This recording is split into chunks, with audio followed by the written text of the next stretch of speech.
So just more detail on that.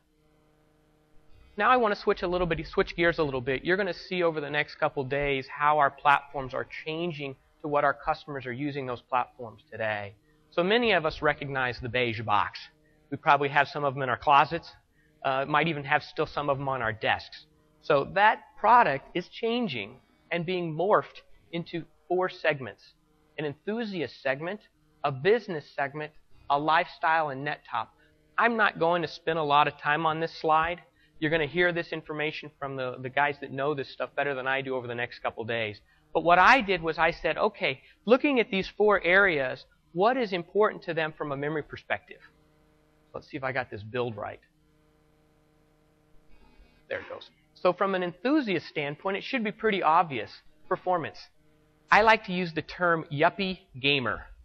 These are the segment that has the money, but they might not know how to overclock themselves. So they'll go out and they'll buy the money, they'll buy the high expensive memory so they can go tell all their friends they've got the screamingest system out there in the industry. Okay? So that's the yuppie gamer. So all they care about is performance, performance, performance. Okay? Then if you move over to the lifestyle segment, these are HP and others have made this real famous. It's typically your all-in-one. Now what's important to them is style, performance, and from a memory perspective, it's form factor driven.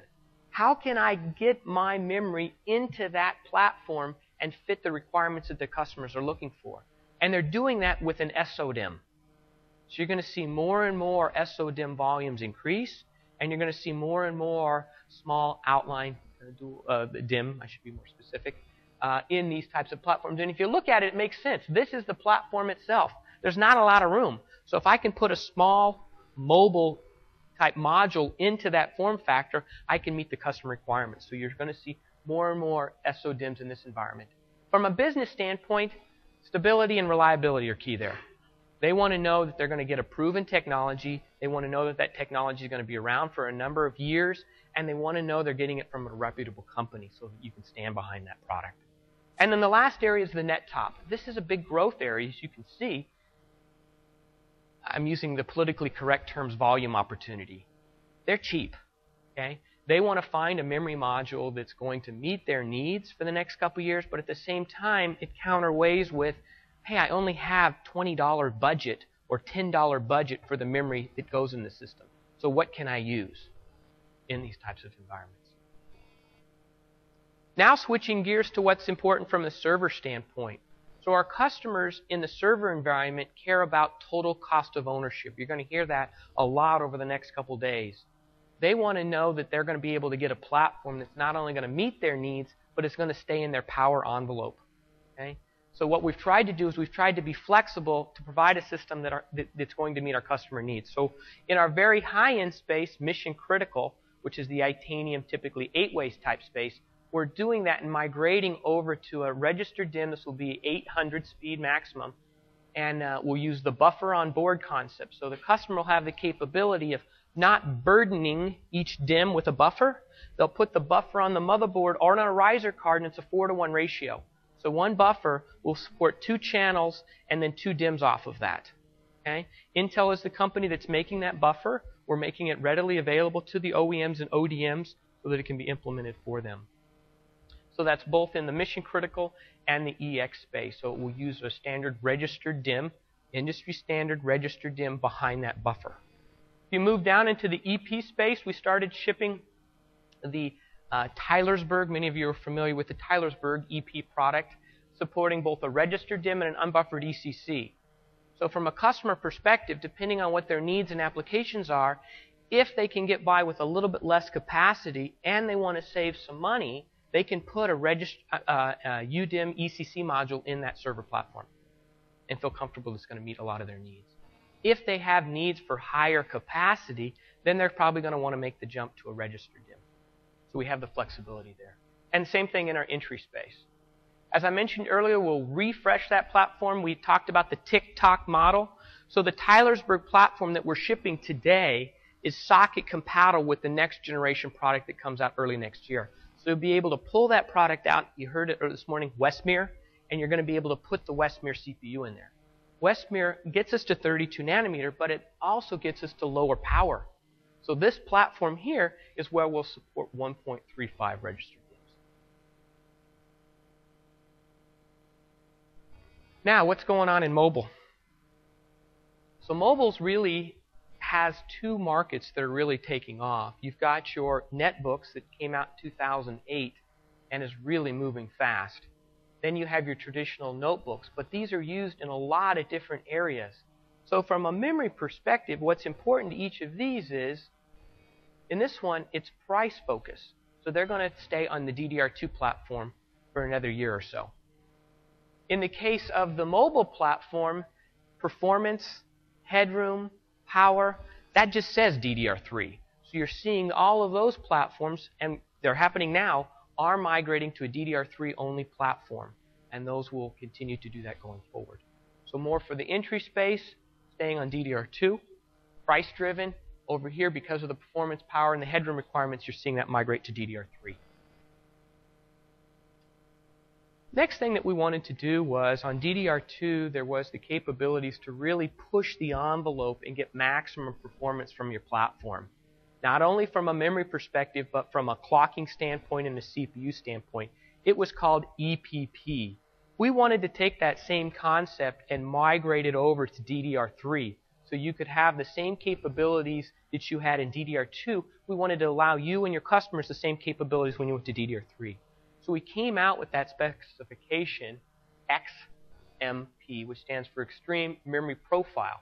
So you have the capability of having multiple profiles on the memory module itself, so you can really push the envelope. Some of your applications might be more latency dependent, so you can have a lower latency module. Some of your applications might require higher and higher speeds, so you'll have a profile that supports higher and higher speeds.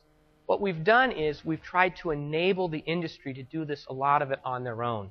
We developed a test set of specifications. We provide it to leading companies in the industry.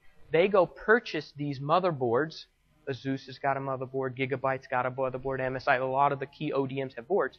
And they'll test their specific memory module to a specific board. They'll send us that test results, we'll verify that it works, and we'll post it on our website.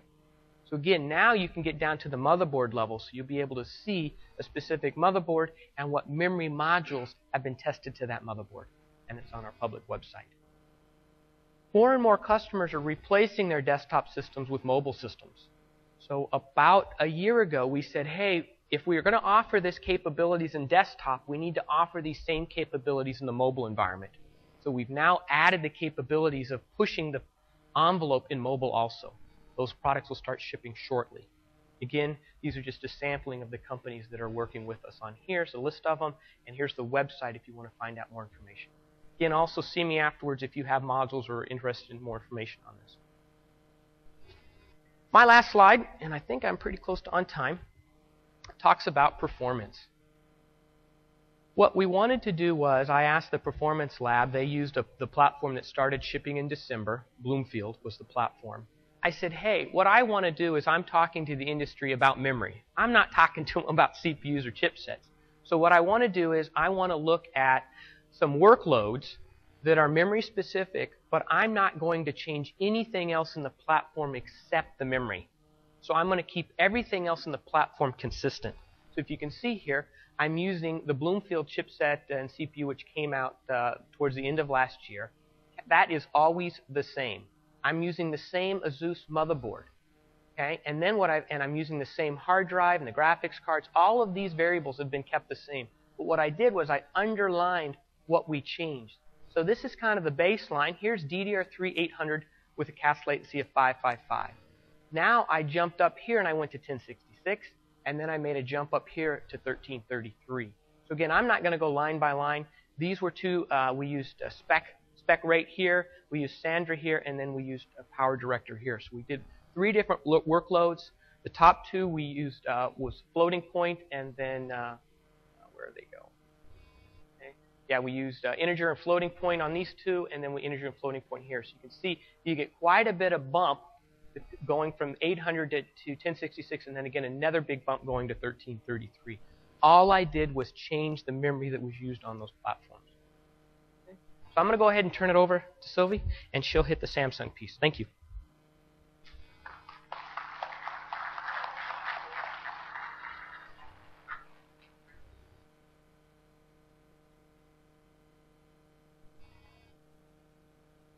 right. Well, good morning, everyone, and I hope that you enjoyed the keynote speech, because a lot of the trends and evolution that we're seeing, we're going to see that memory itself is also going to be part of this ecosystem, and optimizing that solution is a critical factor. So I'm going to be focusing on power, but before going into the specifics, let's zoom out a little bit and see within the environment where we are, what's happening actually. As you know, we're no longer in the industrial age, we're actually in the electronic age. And with the electronic age comes opportunities as well as responsibilities. The great opportunity is for us the ability to communicate with various forms of equipment, in particular mobile equipment, which are carrying content and are facilitating and accelerating in many ways our ability to communicate with one another and around the world. At the heart of these equipments is actually the data center, which is becoming the heart of our new ecosystem and infrastructure. And in fact, in the course of this summer, we've seen how YouTube and Twitter has impacted the world so much that even in the Middle East, we saw its impact when young generations were using it to communicate around the world. But what this also says is at the heart of this data center, there's also other aspects. Not only are we having a responsibility in terms of driving content and application, but there's also another aspect, which is energy. These data centers today are considered among one of the 4th contributing elements in terms of CO2 emissions. The amount of electricity that we consume in these data centers have to be fueled by plants. And in order of comparison, you can see that after steel plants, shipyards, and airlines, well, data centers worldwide are among the number 4. So what does that mean? Well, that means that especially in the environment where we live today, energy is a limitation.